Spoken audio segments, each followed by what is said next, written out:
Welcome to ComfortTV.channel news, bringing you verified and balanced news from Nigeria and around the world.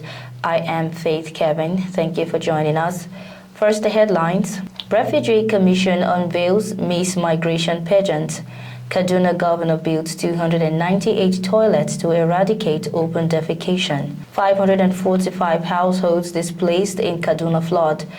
NPA cautions 4 terminal operators over environmental pollution at Apapa Port. On business news, CBN Governor Cardoso reaffirms commitment to macroeconomic stability and stronger banking sector. On the foreign scene, former Bank of China Vice President on the probe. And on sports news, Nottingham Forest appoints Postecoglou as manager after sacking Nuno. Now the news.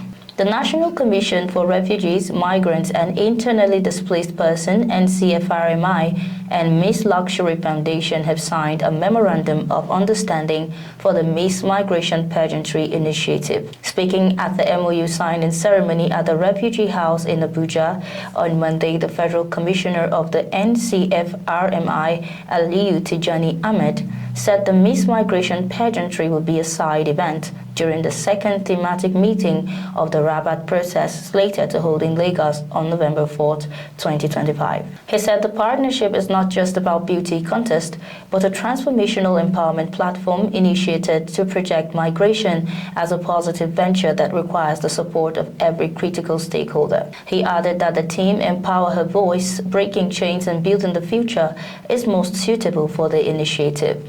Ahmed said that it is expected that the platform would empower young Nigerians, especially women, to serve as ambassadors of hope in their communities in the area of migration awareness, while also inspiring creativity and innovation in migration advocacy and public education. Speaking at the occasion, Edidiong Udoidiong, the founder and executive director of Miss Luxury Foundation, said his organization will bring expertise in grassroots mobilization and a powerful media platform that can shape narratives and mobilize action. He said through the Miss Migration Crown, they are placing a mandate in the hands of young women who will serve as an ambassador for safe migration, a voice for the displaced and a face of hope to those who have none. The Kaduna State Rural Water Supply and Sanitation Agency has improved access to clean water and hygiene in rural communities with the construction of no fewer than 156 boreholes and 298 toilets. In a statement on Monday, Kadrowasa's Director General, Mubarak Ladan, said the construction and rehabilitation of existing boreholes had benefited no fewer than 651,300 people. Mr. Ladan said that the toilets constructed through Kadrowasa and handed over to schools, health clinics, and communities would directly benefit over 11,920 individuals. He added that 78 mechanics were trained to maintain the boreholes, noting that the initiative provided clean water to rural communities, improved public health, and promoted economic development. Mr. Ladan explained that the agency's partnership with donor agencies, including UNICEF, made the feats possible. He disclosed that the agency also received support from various donor agencies. They included the Partnership for Expanded Water Supply, Sanitation and Hygiene Program, the Sustainable Urban and Rural Water Supply, Sanitation and Hygiene Project, and the Acceleration Sanitation and Water for All project, which enabled the agency to achieve its goals. He stated that the initiative was expected to have a positive impact on public health outcomes and economic development in rural areas, stressing that Governor Ubasani had embarked on a groundbreaking initiative to revolutionize sanitation across the state. The Director General explained that the ambitious toilet projects were aimed at eradicating open defecation in Kaduna by 2030 in line with national objectives.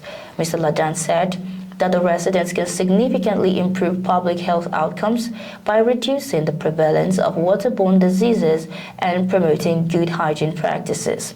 He added that significant progress had already been recorded, with 10 out of the 23 local government areas in Kaduna achieving open defecation-free status. Mr. Ladan stated that no fewer than 2,269 communities had successfully attained the open defecation-free status, showcasing the effectiveness of the initiative. He explained that the state's Sustain agenda was instrumental in driving investment in small towns and rural areas, thereby enhancing access to clean water and sanitation. No fewer than 545 households have been displaced after 2 days of torrential rainfall, with 171 houses also damaged across communities in the Kaduna North local government area of the state. Usman Mazadu, Executive Secretary of the Kaduna State Emergency Management Agency, KADSEMA, made this known in a statement in Kaduna on Tuesday. Mazadu said that the agency conducted a joint assessment of the affected areas to determine the extent of the destruction and coordinate the emergency response. He explained that the rain, which fell between September 4 and 5, forced responders to move from evaluation to urgent evacuation in some communities as floodwaters submerged homes and properties. According to him, the multi-agency team included the National Emergency Management Agency, NEMA, Christian Aid, the Nigerian Security and Civil Defense Corps, NSCDC, the Nigerian Red Cross, and the Kaduna State Fire and Public Safety Agency. He said Kigo Road community was the worst hit, where 69 buildings and 276 households were flooded, adding that the private nursery and primary school, Merit Kids Academic School, was also affected. Mazadu added that in Rifinguza, an overflowing river submerged several buildings, while other communities were impacted. He stressed that the assessment was crucial in guiding government intervention. He further noted that KADSEMA is working closely with partners to sustain ongoing relief efforts. Mazadu also confirmed that the assessment team visited a displacement camp at Girls Primary School, Kigo, where the agency assured residents of the government's continued support until normalcy is restored. The Nigerian Ports Authority (NPA) has issued warnings to 4 terminal operators over environmental pollution within the facility. The port's complex manager, Mr. Debo Lawal, made the disclosure in an interview with newsmen in Lagos on Tuesday. Describing port management as a challenging yet rewarding responsibility, he highlighted the daily operational, environmental, and security demands that required readiness and solution-oriented approaches. He explained that managing the port involved addressing a wide range of operational, emotional, and organizational issues, emphasizing that no challenge was insurmountable with proper preparation and solutions. In line with efforts to promote environmental sustainability, Lawal disclosed that 4 terminals had recently received warning letters for breaching their lease agreements and contributing to pollution within the Apapa port complex. He confirmed that sanctions existed for environmental breaches, but said that the initial engagement took priority, with specific directives given and deadlines set before penalties were imposed. According to him, instructions include readjusting factory funnels and installing combustion controls, aligning with international best practices, among others. President Bola Tinubu has reiterated his administration's commitment to transforming Nigeria's health sector, emphasizing the urgent need to address the long-standing challenges that have hindered effective healthcare delivery. According to the president, the government is determined to pursue innovative solutions that will directly tackle the hydra-headed problems confronting the sector, with a special focus on improving the enabling environment for hospitals, clinics, and research institutions. He spoke on Tuesday at the National Stakeholders Dialogue on Power in the Health Sector held at Ladi Kwali Hall, Continental Hotel, Abuja. Represented by the Secretary to the Government of the Federation, Senator George Akume, the president assured Nigerians that his administration is working assiduously to promote sustainable energy solutions to power medical facilities nationwide. Tinubu added that these efforts are part of the broader plan to restore confidence in public health care, improve outcomes, and ensure that quality services are accessible to all citizens, regardless of their social or economic status. He assured the private sector and investors that Nigeria is open for business in health, energy, and infrastructure. The president also reiterated his government's commitment to create the enabling environment for return on investment and partner with credible investors in renewable and hybrid energy systems. According to him, the national dialogue is a launching pad for collaborative action, strategic alignment, and shared responsibility, empowering our nation's health institutions. Filling stations belonging to both independent and major marketers in Calabar have shut down operations in compliance with the ongoing strike declared by Nigerian Union of Petroleum and Natural Gas Workers, NUPENG. Across the Cross River capital on Tuesday, it was revealed that all outlets along Etabo, Marianne, and Calabar South were under lock and key.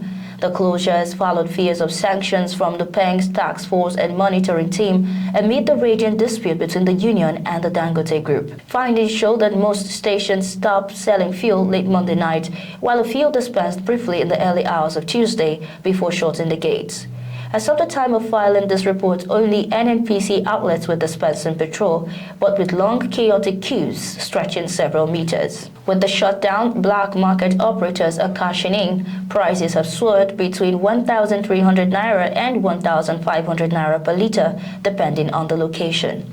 The situation has left commuters stranded at major bus stops as transport fares have doubled or even tripled. For instance, a trip that previously cost 200 now goes for 500, while 300 naira routes now attract 600 naira. 2,000 women leaders, entrepreneurs, professionals expected at Confab. The Women in Management, Business and Public Service WIMBIS organization has revealed the theme for its upcoming 24th annual conference, scheduled to take place on November 6 to 7, 2025 at Echo Hotel and Suites in Lagos. The conference theme, OWN, Own Work Nurture, is designed to inspire women to take ownership of their leadership journeys and empower the next generation. According to WIMBI's Executive Director Omowumi Akingbombe, the theme reflects the organization's commitment to promoting leadership, resilience, and community values among women. The conference is expected to attract over 2,000 women leaders, entrepreneurs, and professionals from across Africa and beyond. At WIMBIS, they believe women have the power to shape economies. Registration for the conference is open and offering opportunities for women to connect, learn, and grow in their leadership journeys. ComfortTV.channel news returns shortly with business, foreign, and sports news. Stay tuned.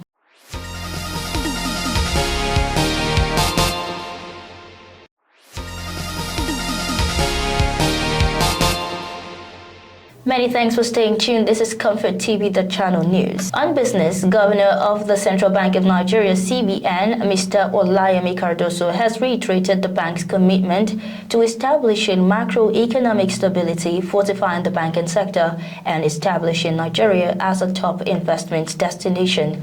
Mr. Cardoso stated during a fireside chat moderated by Andreas Voss, Chief Country Representative, Deutsche Bank Nigeria, at the European Business Chamber Eurocham Nigeria Sea-Level Forum in Lagos. He said that the recapitalization exercise for bank is making good progress and will result in even stronger institutions that can withstand shocks and finance growth. Key drivers of renewed investor confidence were the CBN's reforms and the stabilization of the Naira, and as extolled by members of the EU chambers. He stated that there is a substantial potential for interest rates to decrease in the future as inflation continues to decline and as markets become more efficient in allocating capital. Cardoso observed that the CBN's recapitalization directive, which mandates that banks increase their minimum capital, is specifically intended to fortify the financial system and guarantee that it is capable of supporting a wider range of economic activities.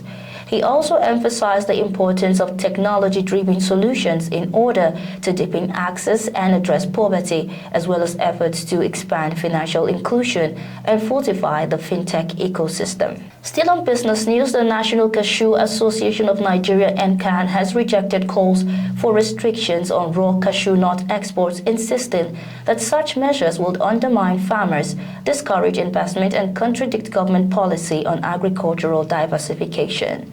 In a statement issued by its president, Dr. Joseph Ojo Ajanaku, NCAN stressed that farmers remain the foundation of Nigeria's cashew industry and warned that any form of export ban or disguised restriction would depress farm gate prices and impoverish millions of smallholder growers. He said processors are partners, not adversaries, but industrial growth must be driven by government-backed incentives and innovation. while affirming its support for local value addition. And Khan argued that the real barriers to processing are high energy costs, limited access to affordable financing, and poor infrastructure, not raw nut exports. The association further cautioned that an export ban will violate Nigeria's obligations under the African Continental Free Trade Agreement, encouraging smuggling and weakening investor confidence. According to the association, the pathway to industrialization lies in enabling policies targeting incentives and technology-driven solutions rather than measures that would hurt farmers and destabilize the sector. In the foreign scene, Li Jingzhen, former vice president of the Bank of China, has been reported to be under investigation for suspected severe violations of party discipline and the law. This is according to an official statement released on Tuesday.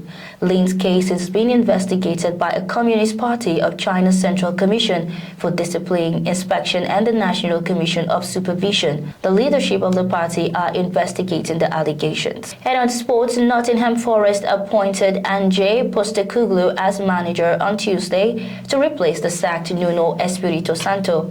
Forest owner Evangelos Marinakis said Postecoglou, who was dismissed by Tottenham in June despite winning the Europa League, has a proven and consistent record of winning trophies. And that's our news bulletin for today. But before we go, here is a recap of our top stories. Refugee Commission unveils Miss Migration pageant. Kaduna governor builds 298 toilets to eradicate open defecation.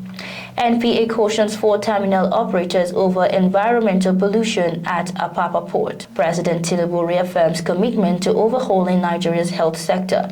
On the business scene, CBN Governor Cardoso reaffirms commitment to macroeconomic stability and stronger banking sector. On the foreign scene, former Bank of China vice president under probe. And on sports, Nottingham Forest appoints Postecoglou as manager after sacking Nuno. Thanks for watching. For breaking news, exclusive interviews and more, follow us online at ComfortTV.channel on all platforms. Remember to like and share our videos, subscribe to our channel and click on the notification bell so you don't miss out on any updates. I am Faith Kevin. Until next time, stay safe, stay informed.